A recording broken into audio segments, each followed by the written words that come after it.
Bonjour. Aujourd'hui, je vais vous parler de la différence entre la masse et le poids. Il semble encore évident que pour une grande majorité des personnes, il y ait toujours cette confusion entre ces deux grandeurs. Pourquoi tant de difficultés à les différencier alors qu'elles possèdent chacune leur propre unité et que les définitions devraient enlever toute forme d'ambiguïté? Y aurait-il un malaise quelque part? Oui, et c'est ce que je vais démontrer. Mais avant cela, effectuons quelques petits rappels. La masse représente la quantité de matière, tandis que le poids est une force, celle qui est engendrée par cette masse parfaitement immobile en un lieu où règne la pesanteur. Le lien entre ces deux grandeurs est le suivant. P égale mg. Le poids est égal au produit de la masse m avec g, l'accélération gravitationnelle, que je préfère nommer plus correctement l'action de la pesanteur. Le poids s'exprime en newton, la masse en kilogrammes et l'action de la pesanteur en mètres par seconde carrée. La valeur de g sous nos latitudes est d'environ 9,81 mètres par seconde carrée, soit souvent arrondi à 10, d'où ce raccourci pour dire que le poids correspond à 10 fois la masse. Le poids est donc la force qui exerce une certaine quantité de matière dans un lieu où règne cette valeur de G. La quantité de matière est liée à une entité, c'est une valeur intrinsèque, elle est donc stable et invariable si cette entité n'est physiquement pas modifiée, bien entendu. Par contre, si l'action de la pesanteur varie, le poids suit cette variation, comme je le fais apparaître avec ces flèches. La flèche horizontale symbolisant la constance de la masse et les autres une variation. De ce fait, si G augmente, le poids augmente dans les mêmes proportions ou inversement. Le poids s'exprime en newton, je le répète, et vous l'avez déjà tous remarqué. Lorsqu'on vous demande votre poids, vous répondez « je pèse X kilogrammes ». Or, cette réponse est fausse. Vous devriez dire « je pèse tant de newtons » ou à la rigueur X décanewtons pour qu'il y ait correspondance avec la valeur affichée sur la balance. Nous constatons là qu'il y a une première incohérence.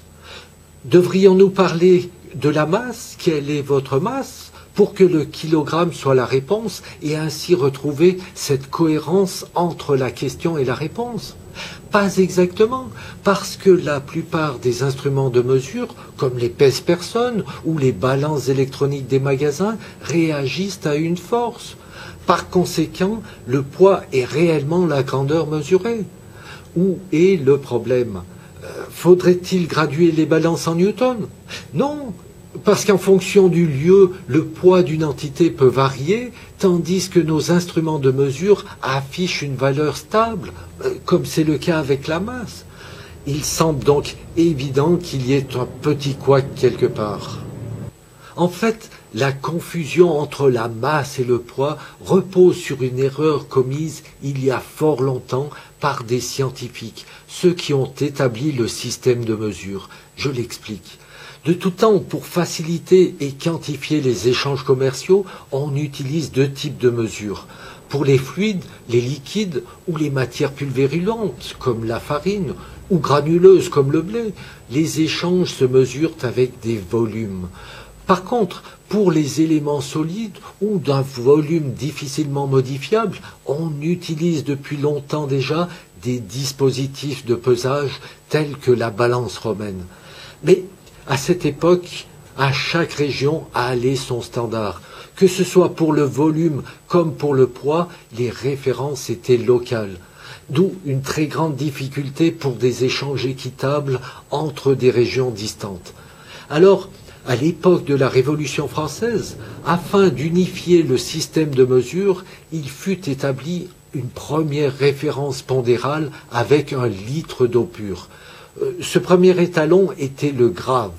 Le grave correspondait donc au poids d'un décimètre cube d'eau pure à 4 degrés selon la définition. Par la suite, cette référence fut remplacée par son équivalence avec un cylindre de platine.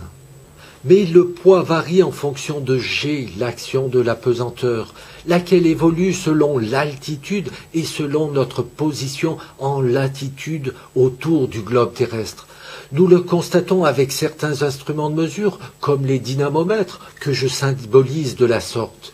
Pour bien montrer l'incidence de l'action de l'apesanteur, je considère une expérience sur Terre et une autre sur le sol lunaire, où sa valeur est divisée par 6.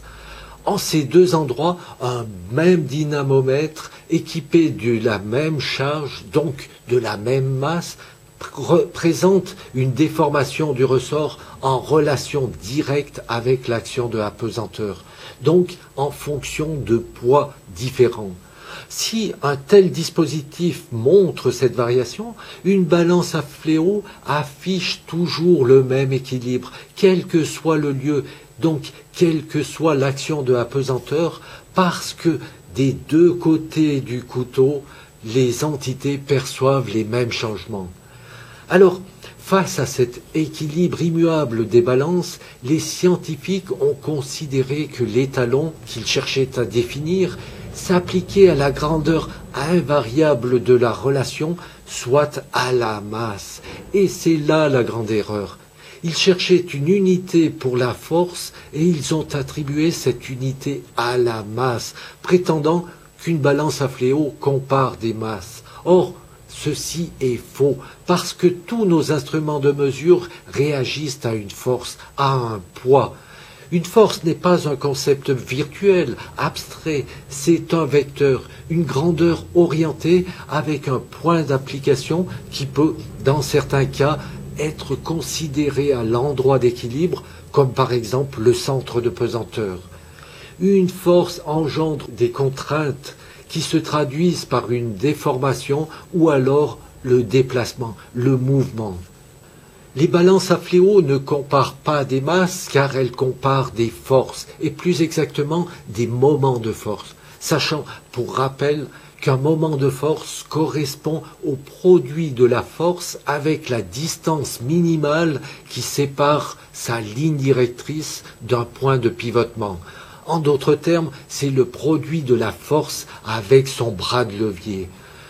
Dans le cas des balances à fléau, le point de pivotement est le couteau et les bras de levier sont les distances qui le séparent des attaches des plateaux.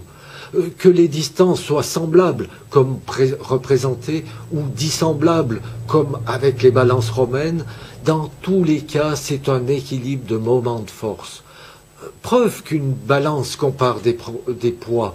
Si j'intercale des ressorts au-dessus des deux plateaux, comme ceci, quelle que soit l'action de l'apesanteur, l'équilibre sera maintenu, tandis que les ressorts seront plus ou moins détendus. Les ressorts se déforment sous l'action d'une force, donc ce sont bien des forces qui sont comparées, donc des poids. Alors, me direz-vous, qu'est-ce que la masse ? La masse représente le nombre de corpuscules présents dans une quantité de matière. Que ce soit des protons et des neutrons, comme le voudrait la gravitation, ou que ce soit des électrons, comme je le démontre avec la pesanteur, peu importe le corpuscule, c'est toujours un nombre. Un nombre de quelque chose ne peut pas avoir une unité parce que c'est en le multipliant avec une autre grandeur unitaire qu'on détermine la valeur totale. Par exemple, cette longueur est constituée de 4 aimants. Donc, cette longueur totale est 4 fois celle d'un aimant. Ce nombre 4 n'a pas d'unité et ne peut pas en avoir parce que c'est la longueur unitaire d'un aimant qui, multipliée avec ce nombre, nous donne la longueur totale. Au niveau du poids, c'est la même chose. Le poids total est 4 fois le poids d'un seul aimant. Si je pouvais décomposer ceci en atomes, le poids total resterait le même, tandis que le nombre d'éléments constituant cet ensemble grandirait considérablement. Et ce serait ce nombre qu'il faudrait multiplier avec le poids d'un atome. Ce nombre d'atomes représente d'une certaine façon la quantité de matière, donc ce que nous nommons la masse. Ce nombre ne peut pas avoir d'unité Donc la masse n'aurait jamais dû se voir affublée de cette unité qu'est le kilogramme. Par contre, la grandeur physique nommée le poids représente la somme des poids unitaires de tous les corpuscules qui composent une entité, donc le nombre de corpuscules fois le poids d'un seul. Dans un litre d'eau pure, il y a autant de corpuscules que dans le cylindre de platine qui sert de référence étalon, et c'est pour cette raison que leur poids total est identique. Nous en tirons cette première remarque. Le kilogramme est l'unité qui a engendré l'incompréhension et la confusion entre la masse et le poids. La définition même de la masse est incohérente. Ce devrait être un nombre, mais à ce moment-là, G, l'action de l'apesanteur, serait le facteur qui permet de déterminer le poids, et ce n'est pas le cas. Pour comprendre cette remarque, voilà comment il aurait fallu aborder la recherche de la référence étalon au niveau pondéral. La constance de l'équilibre des balances à fléau en tout lieu posait problème. En fait, ce n'était pas vraiment un problème, parce que son principe de fonctionnement anticipait ce qu'il cherchait à faire, c'est-à-dire à unifier les échanges commerciaux. Pour les volumes, c'était assez simple. Par contre, au niveau du poids, il fallait comprendre pourquoi la référence étalon ne suit pas la variation du poids. Il fallait surtout comprendre ce que nous attendions de la définition du poids et de nos dispositifs de pesage. Bien avant qu'on parle de mondialisation, les balances à fléau agissaient dans le sens d'une unification. Seule la valeur de référence devait être défini avec le poids étalon. Le poids étalon devait être celui qui correspond à une unité de force. PO égale une unité de force. Je parle d'unité de force sans évoquer celle qui existe, le Newton, car il faudra certainement lui trouver un autre nom. En imposant une référence pondérale autour du poids étalon, ils auraient dû parler du poids normalisé ou du poids unifié, comme je le nomme dans le livre. Ce poids unifié est invariable, quel que soit le lieu, tout comme la masse, mais c'est un poids. Donc une force, soit la grandeur détectée par nos instruments de mesure. Le poids unifié est invariable car c'est lui qui sert à étalonner les dispositifs de pesage, lesquels affichent la valeur de cet étalon, donc la valeur du poids unifié. La valeur effective du poids, que je nomme le poids effectif, est fonction de l'action de l'apesanteur locale et ne peut être qu'une grandeur calculée parce que nos instruments affichent le poids unifié. Il se détermine tout simplement en écrivant PE, le poids effectif, est égal au poids unifié multiplié avec l'action de la pesanteur locale, laquelle est divisée par la référence notée G0. Rapport des actions de la pesanteur que je nomme le rapport d'effectivité. Entre les pôles et l'équateur, G varie de 9,832 à 9,78 mètres par seconde carrée, soit une variation grosso modo de 0,2 à 0,3% par rapport à la valeur qui sert de référence G0 mesurée à Paris et qui est d'environ 9,81 mètres par seconde carrée. Donc nous en déduisons que sur Terre, le poids unifié n'est jamais très éloigné du poids effectif. Avec cette nouvelle référence étalon, le poids unifié d'une marchandise est n fois le poids de l'étalon, donc n unités de force, tandis que sa valeur effective est multipliée avec le rapport d'effectivité. Il ne vous aura certainement pas échappé que dans cette relation, nous pouvons déplacer G0 et ainsi obtenir cette autre écriture. Nous retrouvons ainsi ce que nous nommons la masse, et notre relation de départ soit P égale mg. Si dans le premier cas, nous avons une logique entre l'unité de force de l'étalon et l'unité du poids effectif, dans l'autre cas, nous traînons ce kilogramme alors qu'il devrait représenter une force. De plus, la quantité de matière qui devrait correspondre au nombre de corpuscules qui forment une entité n'est pas cette masse. En effet, le prototype étalon comporte un certain nombre d'éléments de matière, lesquels, multipliés avec la force élémentaire, celle qui s'applique à un seul élément, est égale à l'unité de force, donc au poids unifié de l'étalon. De ce fait, le poids unifié d'une marchandise représente la quantité de matière par rapport à celle contenue dans l'étalon. Ceci est un second point qui démontre que la notion de masse a été très mal interprétée, parce qu'en partant de la relation P égale mg, ils ont voulu donner des significations à ces grandeurs sans chercher à les comprendre. Malgré ces incohérences de la masse, et étant donné que nous avons beaucoup de relations qui l'utilisent sous cette définition, nous pouvons, dans un premier temps, et comme je le fais dans le livre, la conserver telle qu'elle.